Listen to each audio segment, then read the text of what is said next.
सीधे लिए चलते हैं आपको केंद्रीय गृह मंत्री अमित शाह क्या कुछ कह रहे हैं, आइए सुन लेते हैं।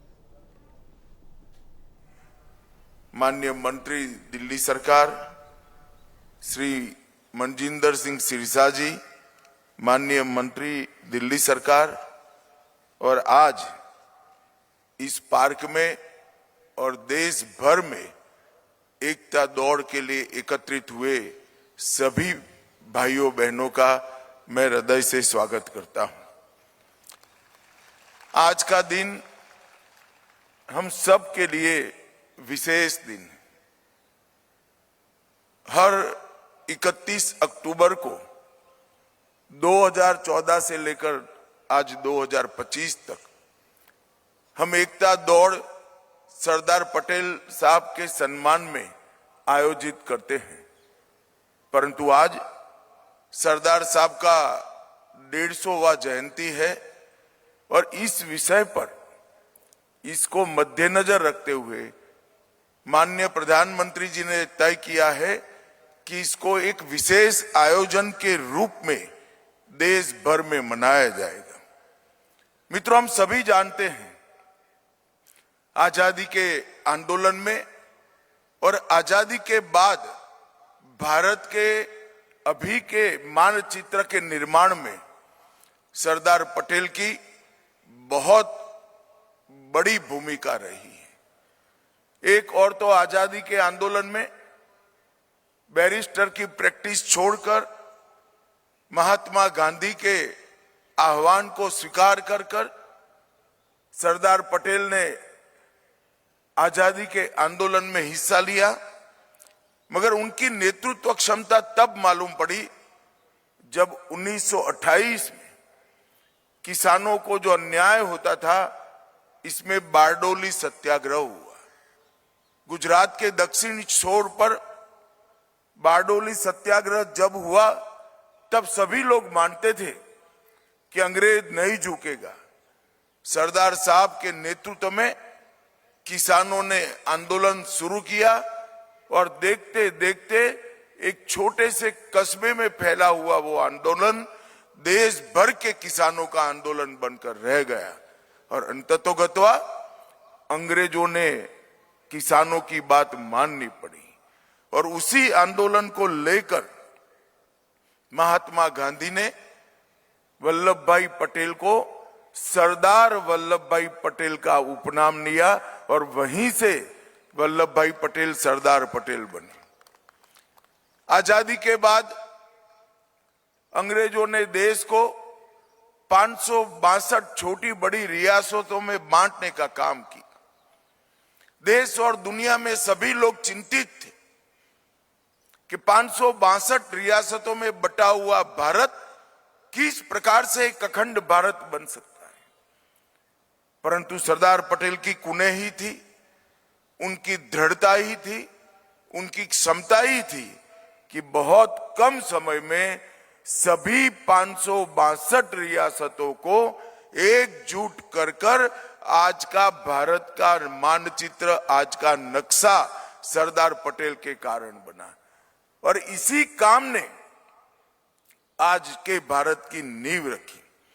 काठियावाड़ की कुछ रियासतें, भोपाल, जूनागढ़, जोधपुर, त्रावणकोर और हैदराबाद, ये सभी राज्यों ने अलग अलग प्रकार के प्रयास किए, प्रपंच भी किए कुछ लोगों ने, मगर सरदार पटेल की लौह दृढ़ता ने इस सभी का समन करते हुए एक अखंड भारत की रचना की और उसमें एक ही चीज छूट गई थी, धारा 370 से कश्मीर हमारे साथ जुड़ना, पूर्ण रूप से जुड़ना बाकी रह गया था। तो नरेंद्र मोदी जी ने सरदार साहब का वो काम भी पूरा कर दिया और आज अखंड भारत हमारे सामने है। जब आजादी का दिन था, सभी लोग तिरंगा फहराने में व्यस्त थे। उस वक्त सरदार साहब नेवल वॉरशिप को मॉनिटर कर रहे थे और उस वक्त लद्दाख किसके पास जाएगा ये बहुत बड़ा मसला था। और समय पर नेवी को लद्दाख पर भेजकर झंडा फहराकर लक्षद्वीप समय पर नेवी को लक्षद्वीप भेजकर झंडा फहराकर लक्षद्वीप आज भारत का हिस्सा है। वो बहुत बड़ा योगदान सरदार पटेल का हमारे देश के आजादी के तुरंत बाद हुआ। परंतु सरदार साहब का उचित सम्मान उस वक्त की कांग्रेस सरकारों ने नहीं किया। उनको भारत रत्न देते देते 41 साल लग गए। 41 साल बाद उनको भारत रत्न से सम्मानित किया गया। उनके काम के अनुरूप कोई स्मारक भी नहीं बनाया गया। जब नरेंद्र मोदी जी गुजरात के मुख्यमंत्री बने तब उन्होंने संकल्प लिया कि केवड़िया कॉलोनी में दुनिया पूरी देखती रह जाए इस तरह का सरदार साहब का स्मारक बनाएंगे और वहीं पर स्टैच्यू ऑफ यूनिटी का कंसेप्ट रखा गया। 31 अक्टूबर 2013 को स्टैच्यू ऑफ यूनिटी की नींव रखी गई। 182 मीटर ऊंची सरदार साहब की उत्तुंग प्रतिमा आज पूरे देश को एकता का संदेश दे रही। 57 महीने बनाने में लगे और सरदार साहब किसानों के नेता थे, किसानों के पुरोहित थे। हमेशा उन्होंने किसानों के हित के लिए काम किया। स्टैच्यू ऑफ यूनिटी के लिए जो लोहा चाहिए था उसको किसानों के औजार से एकत्रित किया गया।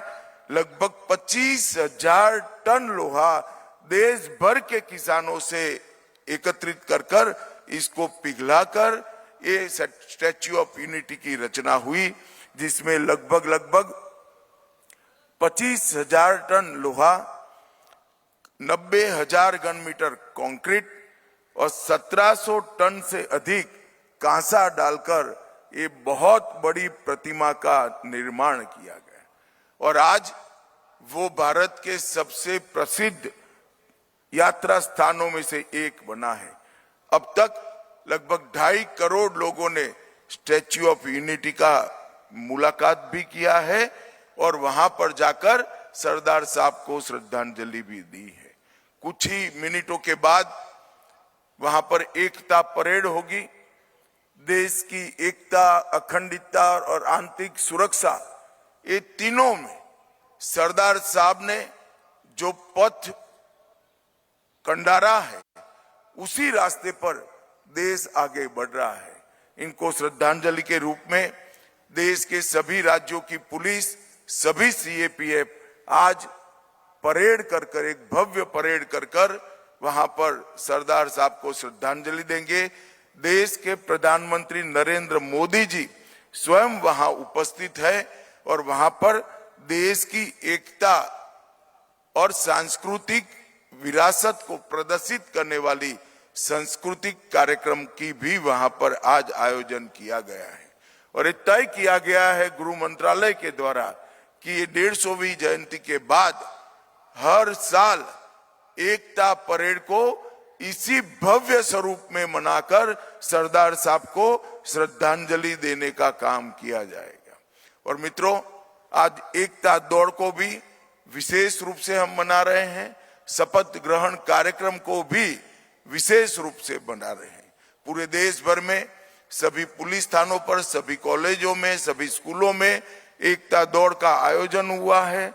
विश्वविद्यालयों में परिसंवाद रखे गए हैं और शपथ लेने का कार्यक्रम भी रखा गया है।